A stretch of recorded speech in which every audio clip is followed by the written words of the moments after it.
Aubrey, what are we doing in today's episode? We are describing places. I am excited about this. When I started looking for part two questions, there are so many So many. speaking part two questions where you have to describe a place. It is very, very common. There's really four main types of speaking part two, right? Describe an event or occasion, describe a person, describe a place, or describe an object. And describing places, I would say, is one of the most likely ones. Yes. And so if you look some of these up, you get describe a place you often go, describe your hometown, describe a place you would like to live in. There are so many So different many. ones. We're going to need related vocabulary. The vocabulary we taught you in the episode just a few days ago. I almost said yesterday. So scroll up if you missed the last episode and get some of that vocabulary. Today you're going to hear it in some Band 9 sample answers. Yes. So, in the last episode, guys, hit follow if you missed it so you don't miss another one. But in the last episode, we talked about dividing up the places into two categories, right? There's indoors and there's outdoors. And then we gave you a lot of ideas and some great vocabulary for how to think outside the box. How much can you say or write about these places? So, we're going to challenge that notion when we do a couple speaking part twos today. Awesome. Very excited for these. I'll go first, Jessica. If you're ready to time me, I'll do my best with a part two question. Give me one for an indoor space. I'm going to describe inside a space. Okay, you're gonna do great. Okay. Yay. Aubrey, I would like you to describe a museum that you have visited. I have to go with the Louvre. When I was 18, I was first in Paris, and it was mind blowing. Of course, it's gigantic, hallways and hallways of art, a little maze like a labyrinth inside. But honestly, it was quite disappointing. Don't get me wrong, there were still things that were very impressive, but there was so much Renaissance art that was very dark and somber, not that impressive to an 18-year-old. And I'm walking forever. We sort of started just looking for the Mona Lisa. And once we hit it, that was the most disappointing of all because it was tiny and there were a million people and you're in a line in a huge crowd and you have to just walk past it. They won't let you pause.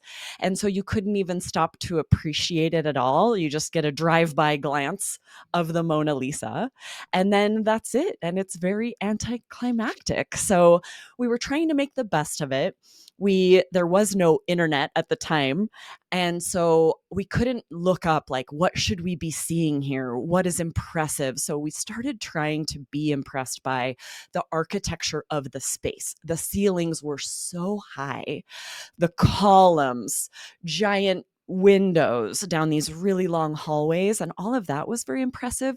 A lot of tapestries that we were able to look at up close to see the fine threads, the beautiful colors. Even though some of those were also quite dark, there's nothing that colorful in the Louvre compared to like the Orsay Museum or the Met in New York, where there's a lot of bright modern art.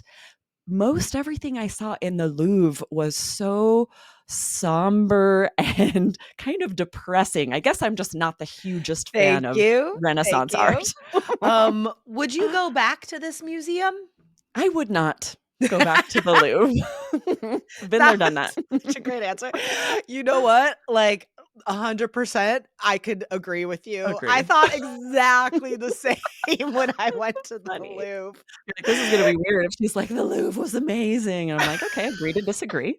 No, totally. I thought exactly the same. Okay, but some awesome things that you can do in your answers, guys, that we can learn from Aubrey's answer. Introducing the topic of what you're saying.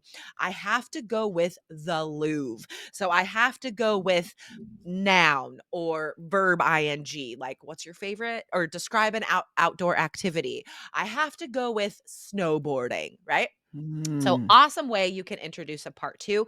Um, Incredibly expressive intonation.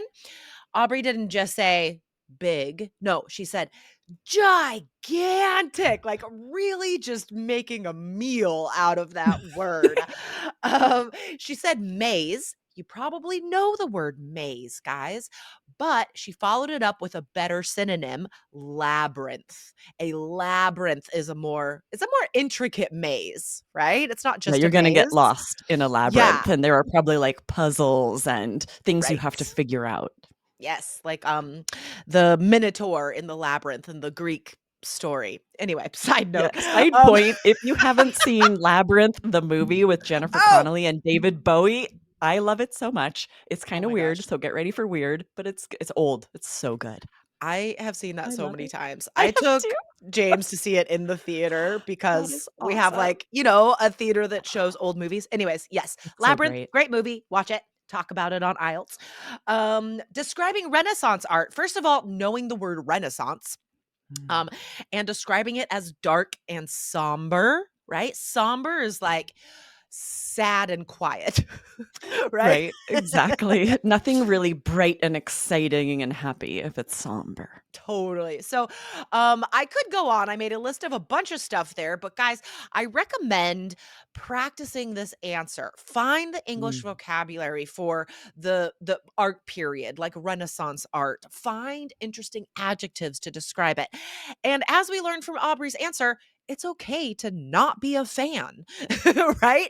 You can describe a not great experience as well, and maybe even have more to say. Yes, and where I didn't have much to say about the art, I'm, like, describing the hallways and the columns and the windows, because Yeah. like, just start describing the inside of the building if you don't have much to say about the art when it comes to a museum, at least. Nice. Totally. All right, it's my turn, and I'm gonna do an outdoor place, I think. Alright, here we Yeah. go. Let me get my timer ready. Describe a recreational place. Well, the first place that comes to mind, honestly, I tried to think of a place around Portland because there are so many, and I thought, like, I should be able to think of one more quickly than this. But what I ended up going with was Icy Strait Point, Alaska, because this is one of the most stunning and just incredible places that my son and I have been to in the last year. So last summer, we went to Alaska for 2 whole weeks. And Icy Strait Point was magical and expensive as heck, but magical. So we get to Icy Strait Point. We get off the boat and it's just, we were on a cruise to be honest. So there were like just hundreds of tourists everywhere. But the first thing you notice when you look up as soon as you like walk onto the beach is this incredible zip line that you can't even see the top of it because it starts up so high. It's like above the cloud cover. Um, and of course, my son, 13, is like, "We have to do that. We have to do that." And so I'm like, "Okay, well, let's check it out." So we walked in the office and I asked the very nice woman that was working there through like gritted teeth, "How much is it?" And when she told me it was multiples of hundreds, I I couldn't decide right away. I was like, "Okay, give me a minute, James, just give me a minute." And I took like 5 minutes just to like walk around by myself, and I was weighing the pros and cons in my head, and I'm like, "When's the next time you're gonna be in Icy Strait Point, Alaska?" Maybe never. So, you know what? I totally did it, and it was amazing. I think this is one of those core memories that James and I are gonna have forever. And that was just the beginning of Icy Strait Point. So after the zip line, you walk through this forested path, and there's this really cool, like, American Ninja Warrior type thing in the forest for kids. But of course, Thank you. oh my god, there's so much more to say. Are you glad that you forked over the cash Well, for heck that yeah. experience? Heck yeah. Was it It was amazing? amazing. Oh, that's awesome. Wow, so much great vocab and so many good strategies here. So, first, notice how Jessica started her answer. You can do this, right? Say, I first thought about talking about this, but then, and she says, what I ended up going with was, and then she says what she's going to talk about. You can have so much great expressiveness and details in a few sentences before you even start describing the thing, right? And this is a good way to do that. Say what first comes to mind when you heard the question, and then whether you're going to talk about that or not and why, right? Such great details can come out of that. And similar to what I had said, right? What I am going with, and you said what I ended up going with, which means sort of like what I decided to talk about was. These are Mhm. great native natural phrases. And then I love the adjective magical. To say something is magical. You can't say Right? this about something that's boring, Yeah. right? It has to really be very cool, but I mean, cool is band six. Right? Magical, and especially if you emphasize it, and then I love that you said expensive as heck, but magical, right? Say it again, emphasize it. That was really great.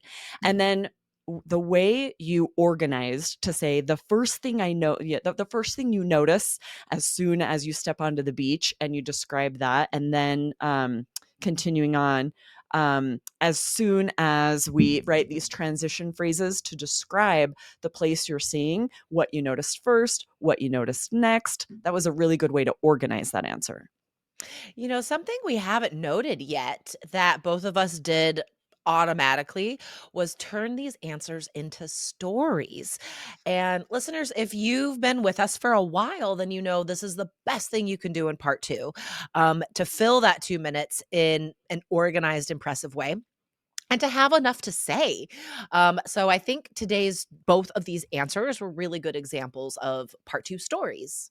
Yes, if I started describing the Louvre, like, well, there's a glass triangle out Right. front, and then there are hallways and paintings, it would be hard to fill 2 minutes and have interesting details and cool Yeah. pronunciation. But telling a story about what I experienced and saw, that two Right. minutes went by in a flash. And right, like in telling a story. So in describing a place, right? If you just say there's this and there's this and there's this, first of all, no great linking words. But secondly, like the intonation's going to be terrible because you're Mm, not including any feelings, right? And when you right. turn it into a story, explaining how you felt in the story, that's just a natural part of a story. Yes, exactly. Oh, such great answers today, if we do say so ourselves. Very We're good. excited I now. pat I myself on the back. pat ourselves on the back. But there is a really good chance you'll get a question describing a place. So definitely practice these speaking part two questions so that Yeah. you are ready. Awesome. Awesome. All right, everyone. Thank you for being here with us, and we'll see you next time. See you next time. Bye. Bye.